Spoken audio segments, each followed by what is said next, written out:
पहले एक सवाल का जवाब दीजिए, दुनिया का सबसे बड़ा डैम, सबसे बड़ा बांध बनाने का रिकॉर्ड किस देश के पास है? कुछ एक हिंट्स देते हैं। ये देश एशिया में ही पड़ता है और इस देश से भारत की 3488 किलोमीटर की सीमा लगती है। ठीक समझे आप, चीन। लेकिन चीन का इस रिकॉर्ड ने मन नहीं भरा और वो अपने ही इस रिकॉर्ड को अब तोड़ना चाहता है और उससे भी 3 गुना बड़ा डैम बनाना चाहता है। अगर ऐसा हो जाता है तो ये भारत के लिए बड़ा खतरा साबित हो सकता है। इस प्रोजेक्ट की, इस डैम की पूरी कहानी क्या है, चीन इसे क्यों बनाना चाहता है और ऐसी स्थिति में भारत के पास क्या विकल्प होंगे, आज इस पर विस्तार से चर्चा करेंगे। नमस्ते, आप देख रहे हैं ललन टॉप का अंतर्राष्ट्रीय प्रसंगों से जुड़ा रोजाना का कार्यक्रम दुनियादारी। Brought to you by Sensodyne K and Sharda University. SLS और पैराबेन गॉन, तो का करंट ऑन। What then? इसके पोटेशियम आयंस करी ट्यूब का करंट गॉन, लाइव का करंट ऑन। बड़ी खबर पर चलेंगे, लेकिन उससे पहले एक जरूरी खबर जो बांग्लादेश से आई है। 21 जुलाई को बांग्लादेश की राजधानी ढाका में एक बड़ा हादसा हुआ। बांग्लादेश एयरफोर्स का एक F-7 ट्रेनिंग जेट ढाका के उत्तरा इलाके के मिलस्टोन स्कूल की इमारत पर क्रैश हो गया। यह हादसा उस वक्त हुआ जब स्कूल में क्लास चल रही थी। हादसे में अब तक 19 लोगों की मौत की पुष्टि हो चुकी है, जबकि 70 से ज़्यादा घायल हुए हैं। इनमें से 48 की हालत गंभीर है। घायलों को 6 अलग अलग अस्पतालों में भर्ती कराया गया है। हादसे के तुरंत बाद सेना, फायर ब्रिगेड और टीचर्स ने मिलकर रेस्क्यू शुरू किया। कई घायल बच्चों को सेना के जवान अपनी गोद में उठाकर रिक्शे से अस्पताल ले गए। इस दौरान कई छात्र इमारत में फंस गए थे। बाद में उन्हें बाहर निकाला गया। जले हुए ढांचे को बुझाने के लिए दमकल को काफ़ी मशक्कत करनी पड़ी। वीडियोस में दिखा कि दमकल कर्मी लगातार पानी फेंक रहे हैं। जली हुई प्लेन की बॉडी स्कूल की इमारत में धंसी हुई थी। लोहे की ग्रिलें टूट चुकी थीं। दीवारों में बड़ा सुराख हो गया था। आसपास धुआं और राख फैली हुई थी। बच्चे भाग रहे थे। कई बच्चों के कपड़े जले हुए थे। स्कूल के बाहर अफरा तफरी मची हुई थी। हादसे की वजह अभी साफ नहीं है। पायलट की स्थिति पर भी कोई आधिकारिक बयान नहीं आया है। घटना के बाद एक दिन का राष्ट्रीय शोक घोषित किया गया है। बांग्लादेश के चीफ एडवाइजर मोहम्मद यूनुस ने जांच और हर संभव मदद का भरोसा दिया है। Where the software engineer meets the cool UI UX designer, the world comes together at Sharda University. ये इस बरस दूसरा F-7 विमान है जो क्रैश हुआ है। जून 2025 में म्यांमार एयरफोर्स का एक F-7 जेट क्रैश हुआ था। हादसे में पायलट की मौत हो गई थी। दोनों जेट चीन में बने थे। अब सवाल उठ रहे हैं कि क्या चीन के बनाए हथियार और रक्षा उपकरण भरोसेमंद हैं? अब दूसरी बड़ी खबर।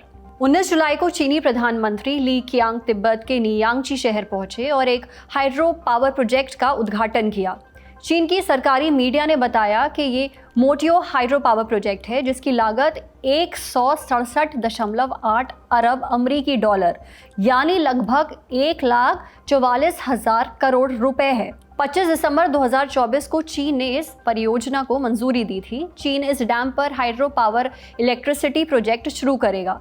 पूरा होने के बाद इससे 60,000 मेगावाट बिजली बना सकेगा। इतनी बिजली ब्रिटेन ने पिछले पूरे 1 साल में इस्तेमाल की थी। ये अमाउंट चीन के भी 3 जॉर्जेस डैम से 3 गुना ज़्यादा है। फिलहाल चीन का 3 जॉर्जेस डैम दुनिया का सबसे बड़ा बांध है।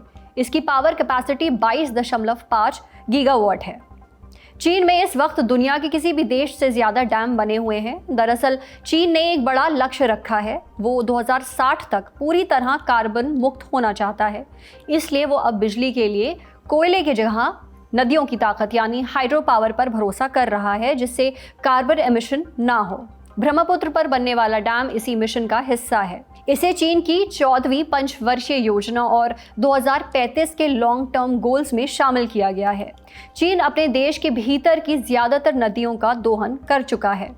अब वो इन नदियों की तरफ बढ़ रहा है जो तिब्बत से निकलकर दूसरे देशों में जाती हैं। ब्रह्मपुत्र उन्हीं में से एक है। ब्रह्मपुत्र तिब्बत से निकलती है और तिब्बत को एशिया का वाटर टावर कहते हैं। तिब्बत हर साल 400 अरब टन से ज़्यादा पानी पैदा करता है। ब्रह्मपुत्र वहाँ के अंगसी ग्लेशियर से निकलती है जो उत्तरी हिमालय में पड़ता है, तिब्बत के बुरांग प्रांत के पास। तिब्बत में इस नदी का नाम कुछ और है, यारलुंग सांगपो।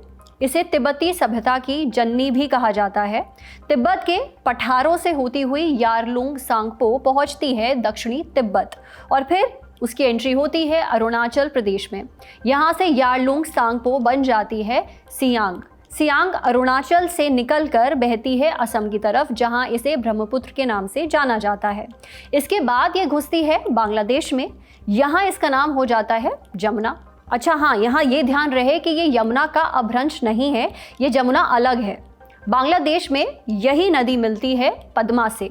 बांग्लादेश गंगा को पद्मा के नाम से जानता है। जमुना और पद्मा के संगम से बनती है मेघना और मेघना जाकर समा जाती है बंगाल की खाड़ी में।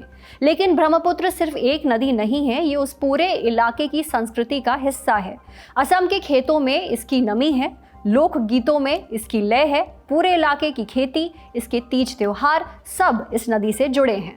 ब्रह्मपुत्र के सिलसिले में भारत, बांग्लादेश और भूटान लोअर रिपेरियन स्टेट्स हैं, वहीं चीन अपर रिपेरियन स्टेट है। अगर कोई नदी पहाड़ों से निकलकर समंदर की ओर बह रही है तो जो देश या इलाके उसके नीचे की तरफ पड़ते हैं उन्हें लोअर रिपेरियन स्टेट कहते हैं। ये देश ऊपर वालों पर निर्भर रहते हैं क्योंकि पानी वहीं से आता है। अगर ऊपर वाले देश बांध बना लें या ज़्यादा पानी रोक लें तो नीचे वालों को दिक्कत हो सकती है। इसलिए यहाँ अक्सर पानी को लेकर विवाद भी होता है। चीन का ये डैम तिब्बत के नियांगची शहर में नदी के निचले हिस्से में बनाया जा रहा है। इस जगह पर 50 किलोमीटर के दायरे में ये नदी करीब 6,560 फीट की ऊंचाई से नीचे गिरती है, यानी ढलान की वजह से बहाव तेज़ है और इसलिए हाइड्रो पावर प्रोजेक्ट के लिए बिल्कुल मुफीद है। इस जगह को ग्रेट बेंड कहा जाता है।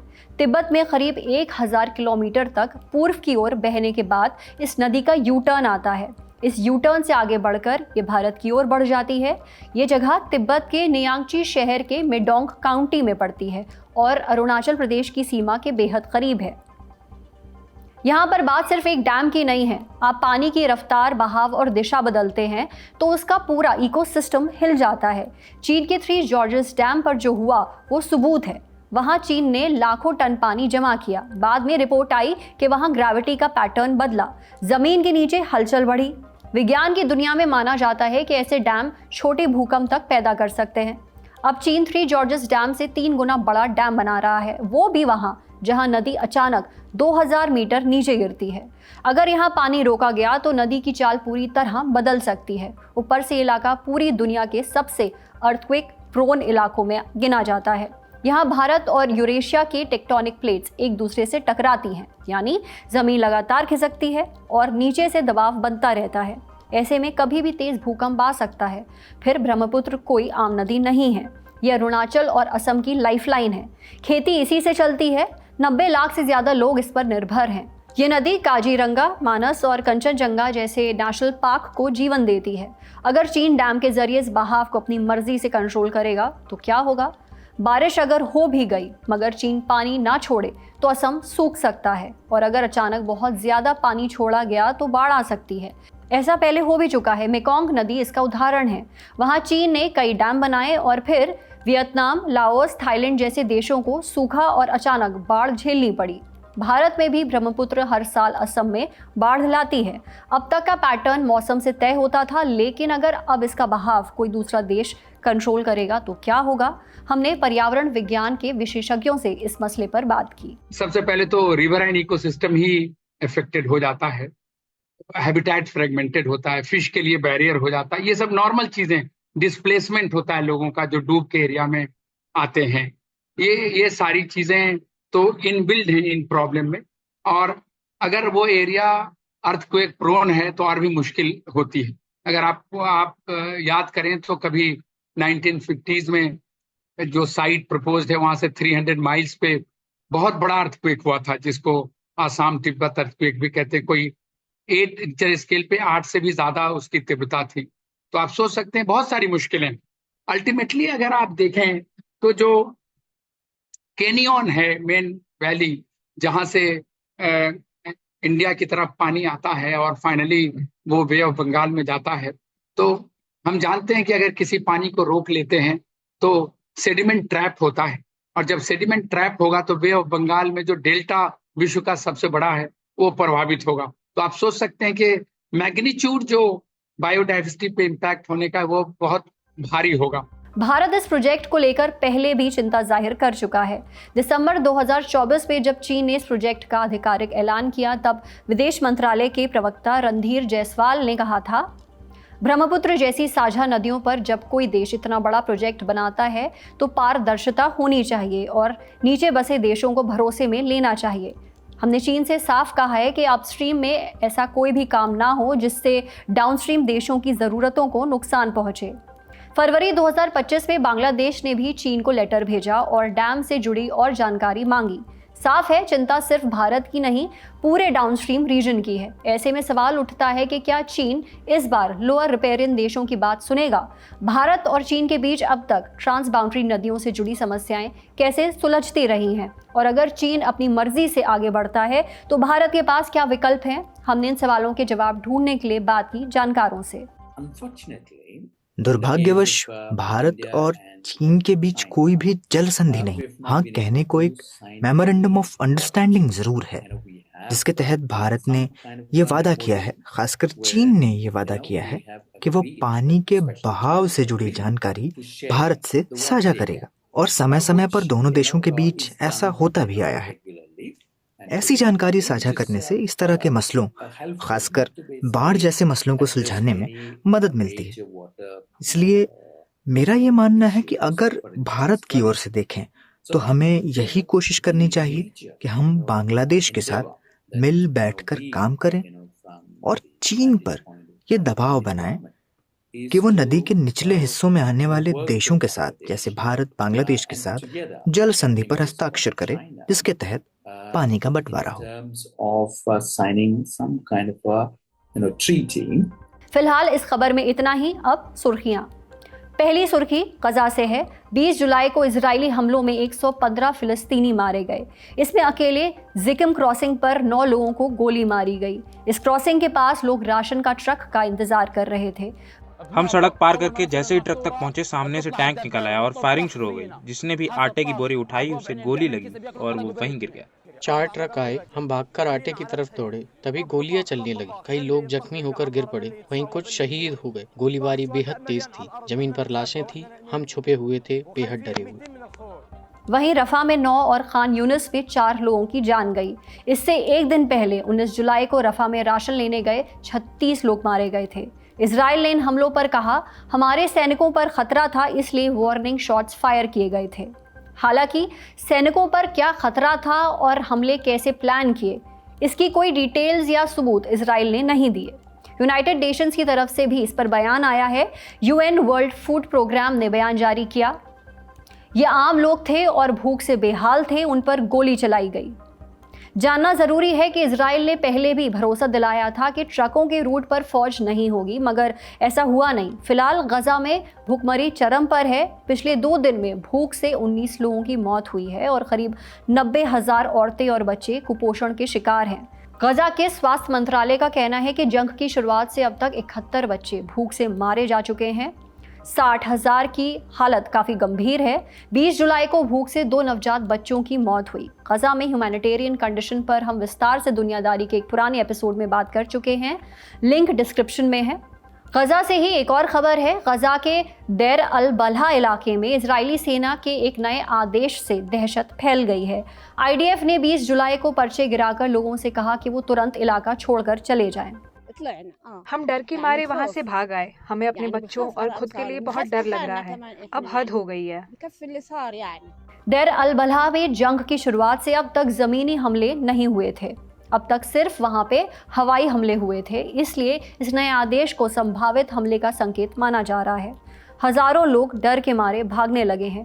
बंधकों के जो परिजन हैं वो भी डरे हुए हैं, जिन्हें शक है कि उनके रिश्तेदार यहीं हो सकते हैं। दूसरी सुर्खी साउथ कोरिया से है। ये तस्वीरें देखिए।